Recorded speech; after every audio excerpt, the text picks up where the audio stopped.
Mbeumo and the latest on their pursuit of the Brentford forward. United expected to go back in with an improved offer for Bryan Mbeumo.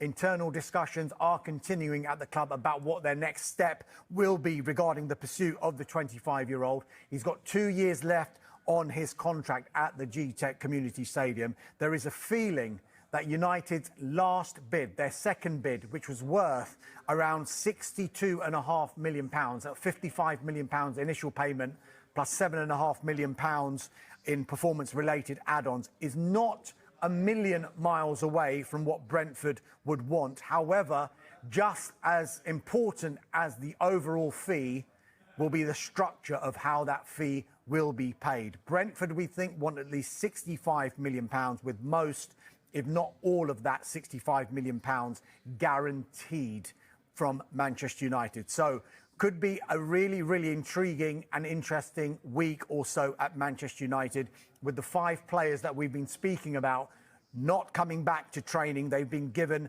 a bit of leave, shall we say, to try and sort out their futures. And of course, will Bryan Mbeumo become a Manchester United player and become their second signing alongside Matheus Cunha? Of course, Diego Leon was another signing that they made earlier on today. Manchester United, set to be an interesting week, shall we say. The main squad are due back tomorrow for pre-season training, but not everyone will be present. I think we've given it away who won't be, but just give us a reminder who won't be, Mark.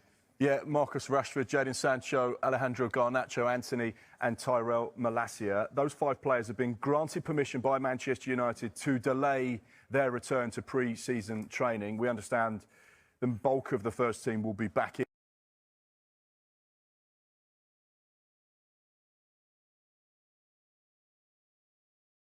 in tomorrow, the 7th, for the start of the brand new pre-season campaign.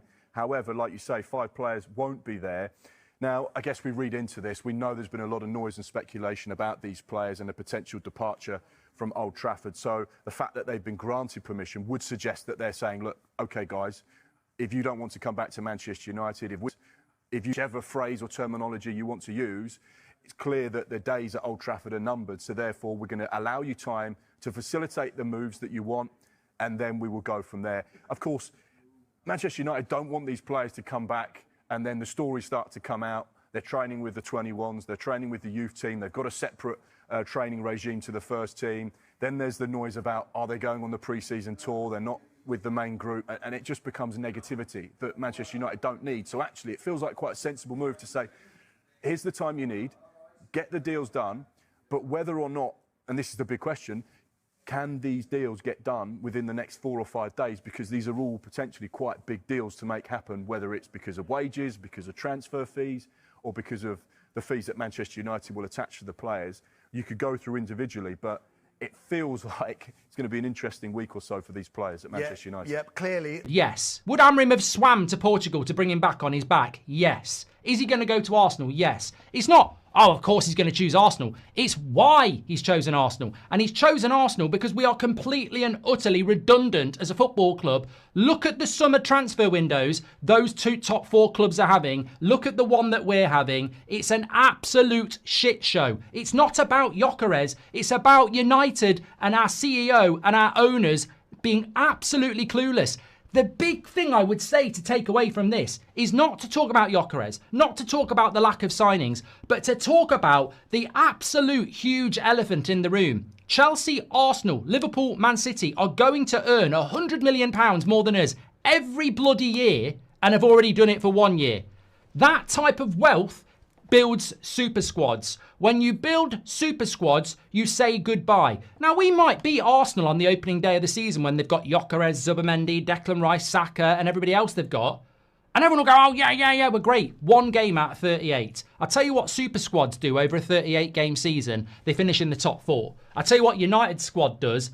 On their day, they go to the Etihad and win. On their day, they knock Arsenal out the FA Cup. But over a 38-game season, they don't finish in the top 4. We all know it.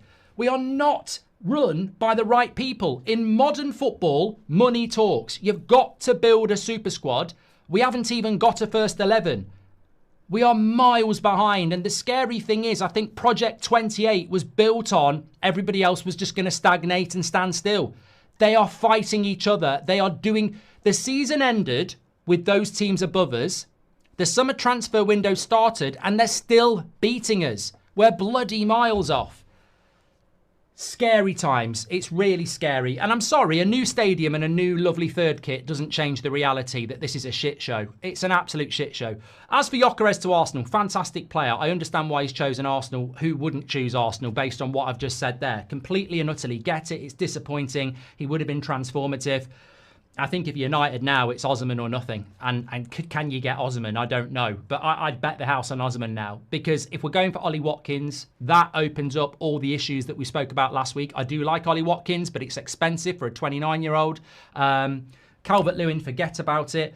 And the scary thing is as well, what have we become as a football club? We've literally become what we were last season, losing to Spurs and 15th in the league. I mean, the behaviour of the summer is just shocking. And Omar Barada's saying we've been planning this summer transfer window for ages. No, you bloody haven't. I'd love to get him in a room and do an interview with him right now. You've not been you've not been planning this transfer window for months at all.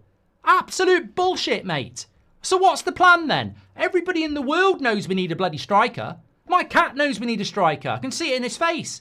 And we haven't bloody got one. Because plan A was Delap. You messed that one up. Plan B was Gyökeres. You messed that one up. Plan C, Ekitike. You might have to go back in. Maybe you'll get plan C. At best, we'll get plan C. I don't think we'll get Ekitike. I don't think we'll get Osimhen. We're looking at Watkins. Maybe we'll go in for Mateta. We're down to plan D and E. You can't give a Manchester United manager with the job the size of what Amrim's got to do plan D, E signings. And also, another home run here. You cannot be successful when you go into summer transfer windows with a strategy of sell to buy. It will not work. When you're already behind in the race, a sell to buy strategy, which is fundamentally, we want this player, but we can't get them until we've sold these players. That basically is, I can't go to the party until tomorrow because I've got to work to earn money to buy beer for the party. I've worked, I've got my beer, the party was last night. There is no party now. You basically, what you've got to do is what anybody would do.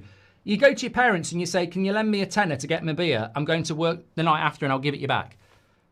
That's what football clubs do. It's not what Man United do, though. We're not buying Agate until the end of the transfer window because we've got to sell McTominay first. Yeah, we're not going to have Mazraoui and De Ligt for the start of the season because we've got to sell Wan-Bissaka first. And we're doing it again. It is the shittest, most annoying, knobhead, stupid way to run a football club in the world. And this is why Meanwhile, Jadon Sancho is now set for an exit, with Juventus advancing in talks to sign the winger on a permanent deal. Sancho, who spent the second half of last season on loan, is no longer part of United's long-term plans, and the Italian club are confident of closing the deal within the next week.